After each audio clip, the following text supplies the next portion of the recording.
coming from the President of the United States. የማይታመነው ሆነ። አያቶላህ ኻሜናይ የማይደፈሩ የማይበገሩ ይመስሉ የነበሩት መንፈሳዊ አለቃ አስከሬናቸው እንደ ዕቃ ወድቆ ከፍርስራሾች ስር ተገኘ። የኢራቁን ፕሬዝዳንት ሳዳም ሁሴንን የአረፋ በዓል ዕለት የሰቀሉት አሜሪካኖች የኢራኑን መሪ ለመግደል የዘንድሮን ሮመዳን ጠብቀዋል። እነሆ የኢራን ብቻ ሳይሆን የነ ሁቲ መንፈሳዊ አባት፣ የነ ሂዝቦላህ ነፍስ አባት፣ የነ ሐማስ የጡት አባት፣ የመካከለኛው ምስራቅ አማጽያን ጠርናፊ አሊ ሁሴናይ ኻሜናይ ተገደሉ። እስራኤልም ማለች ያ መጥፎ ሰው ከነቤተሰቡ ተደመሰሰ። ፕሬዝዳንት ትራምፕም ቀጠሉ፣ በታሪክ ውስጥ መጥፎውን ሰው አስወግደነዋል።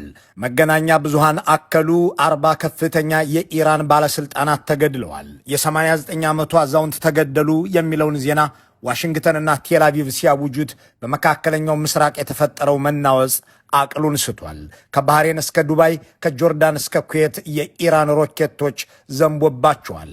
ካታርና ሳውዲም አልተረፉም። እነዚህ ሁሉ የኢራን እሳቶች የአረቡ ዓለምን ሰማያት እየቆራረሱ የመካከለኛው ምስራቅን ህንፃዎች እየደረመሱ ውለው ያደሩት ከአያቶላሁ መገደል በኋላ ነው። አሁን አሊ ሁሴናይ ኻሜናይ የኢራን አብዮት ብቻ ሳይሆን የሥርዓቱ መንፈሳዊ አባት ላይመለሱ ተሸኙ ተባለ።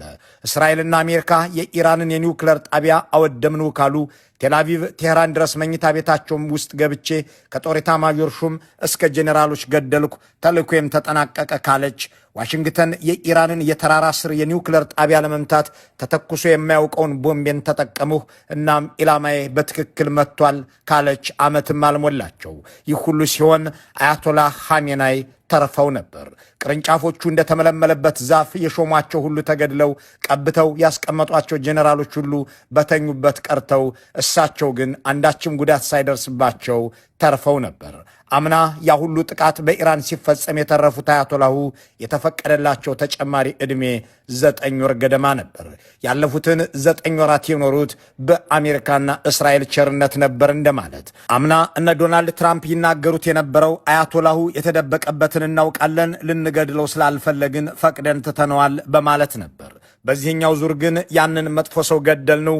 ይህም ለአሜሪካውያንና በዚህ ሰው ክፉ ተግባራት ለተማረሩ ሁሉ ትልቅ ዜና ነው።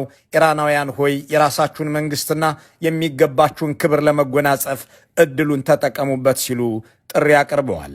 ምንም ተባለ ምን አያቶላሁ ተገድለዋል ተብሏል። ከ45 ዓመታት በፊት ያመለጡት ሞት በ44 ዓመታቸው አንድ እጃቸውን ቀምቶ ድምፃቸውን አዛብቶ የሳታቸው መልአከ ሞት ከ45 ዓመታት በኋላ ይዟቸው ሄዷል። ያኔው ገዳዮቻቸው አገር በቀል ነበሩ፣ የአሁኖቹ ደግሞ ከውጭ የሄዱ ናቸው። ከ2 ወራት በፊት የቬንዙዌላን ፕሬዝዳንት አስረው የወሰዱት ፕሬዝዳንት ትራምፕ አሁን ደግሞ የኢራኑን አገራዊ መንፈሳዊ መሪ መግደላቸውን ገልጸዋል።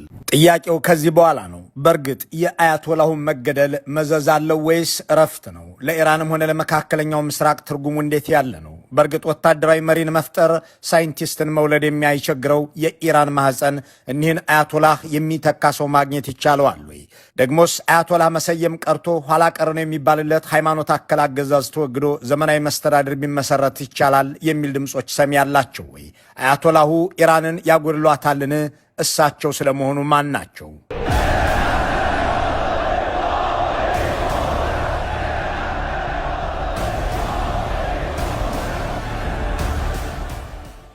ትናንት ተገደሉ። አስከሬናቸውም በእስራኤል ሚሳኤል ከተመታው መኖሪያ ቤታቸው ፍርስራሽ ውስጥ ወጣ የተባለላቸው የኢራኑ አያቶላህ ሊገደሉ የነበረው በአውሮፓ አቆጣጠር 1981 ሰኔ 27 ነበር። በቴህራን አቡሃር በተባለ መስጂድ ውስጥ ለሃይማኖታዊ አስተምህሮ መድረክ ላይ በቆሙበት ወቅት ጥያቄዎችን በጽሑፍ እየተቀበሉ ያብራሩ ነበር። ከታዳሚው ወደ መድረኩ ከተላኩ ወረቀቶች መካከል አንዱን ሲያነሱት ከስሩ ፈንጂ ያዘች አነስተኛ ቴፕ ነበረችና ድብልቅልቅ ያለ ፍንዳታ ተሰማ። ያ ፍንዳታ የኻሜናይን ቀኝ እጅና ደረት አገኘ። ተንገዳግደው ወደቁ። በእስላማዊ መንግስት በቴህራን የአርብ ጸሎት መሪ ተብለው የተሰየሙት የመጅሊሱም አባል የሆኑት ሰኢድ አሊ ሁሴን ኻሜናይ ወደቁ። ወደ ሆስፒታልም ተወሰዱ። ለተከታታይ ሳምንታት የተደረገላቸው ሕክምና ሕይወታቸውን ቢያተርፍም ቀኝ እጃቸውን አላስቀረላቸውም። ለዘላለሙ ከጥቅም ውጭ ሆነባቸው። በደረታቸውና በጉሮሯቸው ላይ የደረሰው ጉዳትም ቀላል አልነበረምና የድምፃቸውን ድምፀት ያነጋገራቸውንም ቃና ለዋወጠው። ሞትን ለጥቂት አምልጠውት ለተጨማሪ 45 ዓመታት በአንድ እጅ አገር እየመሩ እስራኤልና አሜሪካን እያሸበሩ መካከለኛው ምስራቅን እየዘወሩ ኖሩ። ከዚህ በኋላ ግን አይኖሩም። የአብዮቱ መሐንዲስ የእስላማዊ መንግስት ወላጅ አባት የቀድሞው አያቶላህ ሩሁላህ ኾሜኒ አገራቸውን ጥለው ከመሰደዳቸው በፊት በምድረ ኢራን እየተዘዋወሩ ያስተምሩ ነበር። ከአገሩ ከተባረሩ በኋላም ንግግሮቻቸውን በካሴት እየቀዱ ወደ ኢራን በመላክ ማስተማራቸውን ገፉ። በመስጂዶች ውስጥ የሚደመጥ በዩኒቨርሲቲዎች የሚታደል በገበያ መሃል የሚበተን ንግግር በካሴት እየቀረጹ የሚልኩት ያኔው ኻሜኒ በምድረ ፋርስ ተቀባይነታቸው ተስፋፋ። በዚህም አያሌ ደቀ መዝሙሮችን አፈሩ። ከነዚያ የኻሜኒ ደቀ መዛሙርት መካከል ትናንት የተገደሉት አያቶላህ ኻሜናይ አንዱ ነበሩ። ኻሜናይ የኻሜኒን አስተምህሮች ሲያስፋፉ ተገኝተዋል በሚል በተደጋጋሚ ሲታሰሩ ነበር። በተለያዩ የአገሪቱ አካባቢዎችም በግዞት ተልከዋል። ለ2500 ዓመት ቆየ የተባለለትን ስርዓት የመጨረሻው መሳፍንቶች ወደ አሜሪካና ሌሎች ሀገራት እንዲኮበልሉ ያደረገውን አመፅ ያዋለዱት ስደተኛው ኾሜኒ የመጀመሪያው አያቶላህ ሆነው ሲሰየሙ ትናንት የተገደሉት ኻሜናይን በቴህራን የትልቁ መስጂድ ኢማም አደረጓቸው። ጸረ ምዕራባውያን ሆኖ ጸረ እስራኤልም ሆኖ ጸረ ነባሩ አስተሳሰብ ሆኖ በ1979 ሲመሰረት በሺዓ እስልምና የመጨረሻ የሆነውን የአያቶላ ማዕረግ ለራሳቸው የሰጡት ኾሜኒ ከአብዮቱ 2 ዓመት በኋላ ፕሬዝዳንት ተደረጉ። This time, Ayatollah Ali Khamenei was elected. You may know him as the supreme leader today, but in the 1980s, he was the president. ትናንት የተገደሉት አያቶላህ ለ8 ዓመት ፕሬዝዳንት ሆነው ከኖሩ በኋላ እስከ ህልፈታቸው ድረስ የሚጠሩበትን መንፈሳዊ መሪነት ያገኙት በ1989 አያቶላህ ኾሜኒ ሕይወታቸው ሲያልፍ ነው። እሳቸውን ተክተው የኢራን ፍጹማዊ መሪ ሆኑ። ላለፉት 45 ዓመታትም ሱፕሪም ሊደር፣ የኢራን ፍጹማዊ መሪ፣ አይከሰሴ አይገሰሴ፣ ፈጣሪ ያስቀመጠው ፈጣሪም የሚያነሳው እየተባሉ ቀጠሉ። ፈጣሪ ያስቀምጦኛል የሚያነሳኝም ፈጣሪ ነው ሲሉ ቢኖሩም እስራኤልና አሜሪካ ተባብረው ለዘላለሙ አንስተዋቸዋል። ያችን ተፈጥሮም ታሪክም የባረካትን አገር ጨምድደው የያዙት አያቶላሆች በሀብቷ እንዳትጠቀም ዜጎቿ ከዓለም ተነጋግደው እንዳይከብሩባት ያደረገው እስላማዊ አብዮት እንኳን ከምዕራባውያን ከሙስሊም አገሮች የሚያቆራረጣት ሆነ ሲባልለት ኖሯል። ጸረ እስራኤልና ጸረ አሜሪካ የሆነው እስላማዊ መንግስት እስራኤልን ከካርታ ላይ ማጥፋትን ያለመ አሜሪካንም ታላቋ ሰይጣን ብሎ የፈረጀ ሆኖ ቀጠለ። መካከለኛው ምስራቅ ውስጥ የሚበቅል ታጣቂ ሁሉ የኢራን ምርቃትና ድራጎት የማይለየው ሆነ። ሐማስም ይሁን ሁቲ፣ ሻአም ይሁን ሱኒ ብቻ እስራኤልን ለማጥፋት ይነሳ እንጂ በቴህራን አያቶላዎች ይደግፉታል። ኢራናውያን የአገራቸውን አገዛዝ ተቃውሞ በተለያዩ ዘመናት ጎዳና ላይ ወጥተዋል። ከ2009 እንደ አውሮፓውያን አቆጣጠር ጀምሮ የኢራንን አደባባዮች የሞሉ ለውጥ ናፋቂዎች የአያቶላህ ኻሜናይ አገዛዝ እንዲወገድ ጠይቀዋል። በ2009 አረንጓዴ አብዮተኞች፣ በ2017-18 የኢኮኖሚ አጀንዳ አራማጆች ሞት ለአምባገነኖች እያሉ ተሰልፈዋል። በ2019 የነዳጅ ዋጋ 300% ሲጨምር ብለዲ ኖቬምበር የተባለውን አገር አንቀጥቅጥ ተቃውሞ አካሂደዋል። በ2021 የመጠጥ ውሃ ሲጠፋ ወተር ፕሮቴስትስ ከገበሬ እስከ ከተሜ ተቃውመውታል። በ2022-23 የአገሪቱ ሴቶች መብት ነፃነትና ሕይወት የተሰኘውን ሰልፍ ለማካሄድ በሁሉም የአገሪቱ ክልሎች ተንቀሳቅሰዋል። ሁሉም የተጠናቀቁት ግን በግድያና እስራት ነው። ዘንድሮም የፋርስ ምድርን ያንቀጠቀጡ ሚሊዮናት ለተቃውሞ ወጥተው ከአገዛዙ ሰራዊት ጋር ተጋፍጠው ሺዎች ሞትን ውለውበታል።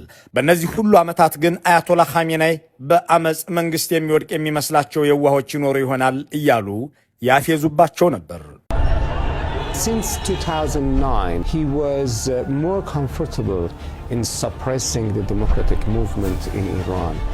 این تصور هم غلط است که بعضی خیال کنند با حرکات خیابانی یک اهرام فشاری علیه نظام درست میکنند. አያቶላህ ኻሜናይ አመፅና ተቃውሞ ሳይለያቸው በአሜሪካና እስራኤል እያሳበቡ መኖር ችለውበት ነበር። ከፖለቲካዊ ጭቆና በተጨማሪ የዲፕሎማሲ ውድቀት ያመጣባቸውን ጣጣ የተረዱ፣ ኢኮኖሚያዊ ጫና የገጠማቸው፣ የውሃ ጥም ጉሮሯቸውን ያደረቀባቸው ኢራናውያን ተቃውሞ እያሰሙ ባለበት ወቅት አያቶላሁ የአገሪቱን እስላማዊ አብዮታዊ ዘብ በህዝብ ላይ እየተኮሰ እንዲኖር አድርገውት ነበር። በመጨረሻ ግን እሳቸው የሚጠሏት ሰይጣን እያሉም የሚዘልፏት የእስራኤል ፍላጻዎች አገኟቸው። ባሳለፍነው ዓመት በነበረው ተመሳሳይ ዘመቻ በአሜሪካ ፍላጎት ሳይገደሉ እንደተረፉ ሲነገርላቸው የነበሩት እኒሁ መሪ የእስራኤሉ ጠቅላይ ሚኒስትር ምኞት አዛውንቱን ማስወገድ እንደነበር ሲዘገብ ቆይቷል። ትናንት ግን የአሜሪካው ፕሬዝዳንት ይሁንታ ታክሎበት አያቶላው ተገድለዋል ተብሏል። አምና የሰውየውን መገደል የተቃወሙት ፕሬዝዳንት ትራምፕ ከወራት በፊት የኢራን ሕዝብ ለተቃውሞ ሲወጣ ሲቪል የምትገድሉ ከሆነ እወጋችኋለሁ ሲሉ ዝተው ነበር። እንዲያም ሆኖ አልጨከኑባቸውም ተብሎም ነበር። ጋዜጠኞች ስለምን እርምጃ ዘገየ? ሲቪል ከተገደለ እደበድባለሁ አላልክም ነበር ወይ ብለው ሲጠይቋቸው ፕሬዝዳንት ትራምፕ የመለሱት እነሱም ሲቪል መግደል አቁመዋል፣ እኛም ኢራንን መደብደብ ትተነዋል ብለው ነበር። ሆኖም ትራምፕ አሳደሩት እንጂ አልተዉትም ነበርና ለመጨረሻ ጊዜ እርምጃው ትናንት ተፈጻሚ ሆኗል። ለምን አሁን አደረጉት የሚለውን ጉዳይ በስሱ የጻፈው የፖለቲኮ ዘጋቢዎች ጃክና ናሃል ትራምፕ ጥቃቱን የፈቀዱት በቴህራን የሚገኘው እስላማዊ አገዛዝ በኒውክለር ድርድር ላይ የሚጠብቁትን ውጤት ለማምጣት ስላልተባበረ ነው ብለው ጽፈዋል። የኢራኑ የውጭ ጉዳይ ሚኒስትር ግን በዚህ የሚስማሙ አይመስሉም። በኦማን አደራዳሪነት በስዊዘርላንድ ጄኔቫ ከፕሬዚዳንት ትራምፕ አማች ጃሬድ ኩሽነር ጋር ሲካሄድ የነበረው ድርድር ተስፋ ሰጪ ነገሮች የታዩበትና ገንቢ ሀሳቦች የተነሱበት ነበር። በዚያ ሁሉ ተስፋ ውሃ ቸለሱበትና ወረሩን ባይ ናቸው ሚኒስትሩ አባስ አራቺ። Last 2 days ago, on Thursday, we had a very good meeting in Geneva. ከሁለት ቀናት በፊት ባለፈው ሐሙስ በጄኔቫ በጣም ውጤታማ ስብሰባ ነበረን። በጃሬድ ኩሽነር የተመራው የአሜሪካ ተደራዳሪ ቡድን ስለ ኢራን የኒውክሌር መርሃ ግብር አሳሳቢ ያላቸውን ጥያቄዎች አንስቷል። እንደሚጠበቀው ልዩነቶች ነበሩን። እነዚህ ልዩነቶቻችንን ለማጥበብ ንግግሩ እንደሚቀጥልም ተስማምተን ነበር። ከድርድሩ በኋላ ሁሉም ሰው ደስተኛ ነበር። የኦማን የውጭ ጉዳይ ሚኒስትር የተከበሩ ዋና አደራዳሪያችን ነበሩ። እሳቸውም ቆይታችን ውጤታማና ተስፋ ሰጪ እንደነበር የሚጠቅስ የትዊተር መልእክት ሊያሰራጩ ሲሉ ለሁለታችንም አሳዩን። እኛም ሆንን አሜሪካኖች ተስማምተን የሚኒስትሩ መልእክት በኤክስ ገጽ ላይ ተለቀቀ። እንዲህ ያለ ደረጃ ላይ ከደረስን በኋላ ነው እንግዲህ ወረራና ጥቃት የተፈጸመብን። እንደራደር ብሎ ጠርቶ ወረራ መፈጸም አሜሪካና እስራኤል ከዚህ በፊት የሚያደርጉት ነገር ነው። ባለፈው ሰኔም ይህንኑ ፈጽመውብናል። achievements and a deal was at our reach. Why they decided to attack us? ፕሬዚዳንት ትራምፕ በድርድር ተስፋ ቆርጠው አያቶላሁን እንዲገደሉ አዘዙ የሚለውን የመገናኛ ብዙሃን መላምትም ሆነ የኢራኑን የውጭ ጉዳይ ሚኒስትር አስተያየት ስናልፈው በእርግጥ እንደተባለው ሰውየው ተገድለው ከሆነ በዚያች ፋርሳዊት ሀገርም ሆነ በመካከለኛው ምስራቅ ምን ይፈጠራል የሚለውን ጉዳይ እንመልከተው።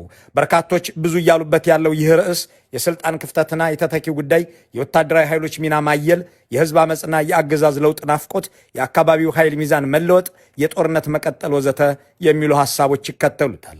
አያቶላ ኻሜኒ ለ37 ዓመታት ያህል አገሪቱን በበላይነት የመሩ በመሆናቸው የእሳቸው በድንገት መሞት ትልቅ የስልጣን ክፍተት መፍጠሩን የሚስማሙ ጸሐፊዎች በኢራን ህገ መንግስት መሰረት አዲስ ከፍተኛ መሪ የመምረጥ ኃላፊነት የባለሙያዎች ምክር ቤት አሴምብሊ ኦፍ ኤክስፐርትስ ቢሆንም አሁን ባለው የውጭ ወረራና የውስጥ ተቃውሞ ሁኔታ ሂደቱ ቀላል ላይሆን ይችላል ይላሉ። በአገዛዙ ውስጥ ባሉ ወግ አጥባቂዎች መካከል ከፍተኛ የስልጣን ሽኩቻ ሊነሳ ይችላልም ሲሉ ያክላሉ። በአገሪቱ ፖለቲካና ኢኮኖሚ ውስጥ ከፍተኛ ተጽዕኖ ያለው የእስላማዊ አብዮታዊ ዘብ ከፍተኛው መሪ በሌሉበት ወቅት ወታደራዊ አመራሮቹ አጋጣሚውን ተጠቅመው አገሪቱን ሙሉ በሙሉ በቁጥጥራቸው ስር ሊያደርጉ ይችላሉ። ይህ ደግሞ የሃይማኖት መሪዎቹን ሚና ወደ ጎን በመግፋት አገሪቱን ወደ ወታደራዊ አገዛዝ ሊለውጧት ይችላል የሚሉ አሉ። ዶናልድ ትራምፕ ግን በዚህ የሚስማሙ አይመስሉም። የአብዮታዊ ዘብ አመራሮችና አባላት ራሳቸው የእኛን ምህረት እየጠየቁ ናቸው በማለት እንደ ምርኮኛ እየተመለከቷቸው ነው።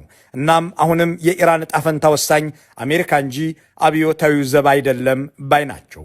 ኢራን ሞልቶ የፈሰሰ የህዝብ ብሶትና የተበታተነ የተቃውሞ ኃይል የሰፈነባት ሀገር ነች።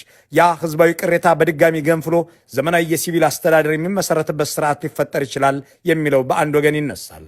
ፕሬዚዳንት ትራምፕም ጥሪ ያቀረቡት ይኸው እንዲሆን ነው። የኢራን ህዝብ ይህንን አጋጣሚ በመጠቀም ስልጣኑን ይረከብ ብለዋል።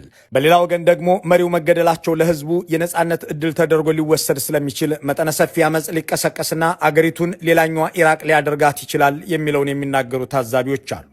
በአሜሪካና አውሮፓ ያሉ በአገር ውስጥም በህቡ የሚንቀሳቀሱ የኢራን ፖለቲካዊ ኃይሎች ቢኖሩም መንግስታዊ ስልጣንን መረከብ የሚችል ብቁ አደረጃጀትን አላበጁም።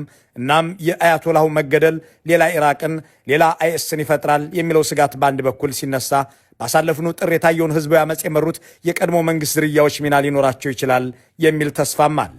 በኢራን ታሪክ ውስጥ ቁልፍ ሚና ከነበራቸው ሀገራት መካከል አንዷ በሆነችው በእንግሊዝ የሚታተመው ዘ ኢንዲፔንደንት ጋዜጣ በ1981 ትናንት የተገደሉት አያቶላህን ለመግደል አሲሮ የነበረውና አንድ እጃቸውን አሳጥቶ የቀረው ሙሃጂድን የተሰኘው ድርጅት በአገሪቱ ውስጥ የተሻለ ተቀባይነት አለው ይላል። ሌላኛው ኃይል ስደተኛው የዙፋን ኃይል ሲሆን በ1979 አብዮት ከኢራን የወጣውና በአሜሪካ የሚኖረው የረዛ ፓህላቪ የመሳፍንት ወገን ነው። ይህ ኃይል በስደት ላይ ያለ ቢሆንም ባሳለፍነው ጥር የተካሄደውን የኢራን ህዝባዊ አመፅ በሚዲያ ሲመራ ተቀባይነቱ ትልቅ እንደሆነ ለመገንዘብ ተችሏል። ከአያቶላሁ መገደል ማግስት በኢራን ሰላም ይኖራል ብሎ ማሰብ ጠባብ ነው የሚሉ ሰዎች በአገሪቱ የበዛውን ቁጣ የሚመጥን የተደራጀ ኃይል አለመኖሩን ደጋግመው ያስቀምጡታል። በራሱ በገዢው ቡድን ውስጥ ከፍተኛ የስልጣን ሽኩቻ መፈጠሩ አይቀርም የሚለው ግን ብዙዎችን ሲያስማማ ይታያል። ሌሎች የኢራንን ውስጥ እናውቃለን የሚሉ ደግሞ ሐሜናይ ቢገደሉ ልጃቸው ይነግሳል ሲሉ ቆይተዋል። ልጃቸው ሞጅታባ በአገሪቱ የኢማሞች ምክር ቤት ውስጥ አባል ሲሆን እምብዛም በህዝብ የማይታይ ግን በውሳኔ አሰጣጥ ተግባራት ላይ ንቁ ተሳትፎ ያለው እንደሆነ ይነገራል። ከአብዮታዊ ጦርም ጋር ጥብቅ ግንኙነት ስለመመስረቱ ተጽፏል። ቀጣዩ ፍጹማዊ መሪ ይሆናል ተብለው ሲጠበቁ የነበሩት ራኢሲ ከአንድ ዓመት በፊት በአውሮፕላን አደጋ ከሞቱ በኋላ ሞጅታባ የኢራን የወደፊቱ አያቶላህ ይሆናል የሚል ግምት ተሰጥቶታልም የሚሉ ጽሑፎች እየተነበቡ ናቸው። በእርግጥ መካከለኛው ምስራቅ አሜሪካና እስራኤል በአንድ ወገን፣ ኢራን ደግሞ በሌላ ግንባር ሆነው እሳት የሚያዘንቡበት ክፍል ሆኗል። የአውሮፕላን በረራዎች ሰማዩን ለሚተኮሱ ሚሳኤሎች ለቀዋል። 3000 የሚደርሱ በረራዎችም ተሰርዘዋል። የሆነው ሆኖ አያቶላሁ አብዝተው በሚጠሏቸው ከ40 ዓመታት በላይ በታገሏቸው ጠላቶቻቸው እሳት ዘንቦባቸው ወደማይቀሩበት ሄደዋል ተብሏል። መልካሙን ሁሉ በመመኘት በዚሁ እንሰናበታል።